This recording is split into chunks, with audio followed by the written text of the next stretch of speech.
Hayajonlanmang, beravering savollaringizni. Jigarxon, yoshligingizda kim bo'lishni orzu qilgansiz? Psixolog bo'lishni orzu qilganman. Psixolog. Hozir kim bo'lib ishlayapsiz? Stilist, vizajist. Nima sababdan yoshlikdagi orzuga erisha olmadingiz? Chunki o'zim xohlamadim. Yoshlikdagi orzu qilib turib Hamma psixlarni, anaqasini o'zimga qabul qilgim kelmadi, to'g'risini aytsam.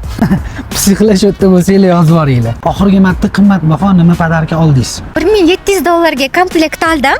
Uni qaytarib berdi. Meni ko'rayotgan odam xafa bo'lmay qaytarib berganim uchun. Nima qilsangiz mazza qilasiz? Yaxshi ko'rgan odamimni ko'rib qolsam mazza qilaman, ishoning. Yuraklarim urib ketib qoladi. Shunaqa. Shu odam ko'rayotgan bo'lishi mumkinmi sizni? Aniq ko'radi-yu, mana. Stilistman dedingiz? Xo'p. Oylik daromadingiz qancha? Har doim har xil. Примерно. Yetmaganida berib turadilar. Deb turadilar. Hojorlamam. O'xajorim o'zi bitta. Ota bo'lsa kerak emas. Otangiz bo'lsa kerak, adingiz. Yo'q. Yo'q. Turmushga chiqqanmisiz? Yo'q. Turmush o'rtog'ingiz kambag'al bo'lsa ham turmushga chiqaverasizmi? Yo'q.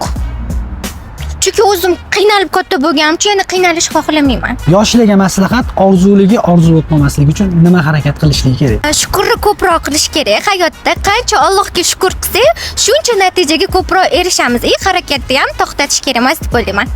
Sizni ovozingiz rostdan o'zi shunaqami? Da, shunaqa yaratilganman. Gap yo'q. Siz yoshligingizda kim bo'lishni orzu qilgansiz? Kommentariyada yozib qoldiringlar. Obuna bo'lishni unutmanglar. Taniganlar atmetga qilib ketamiz.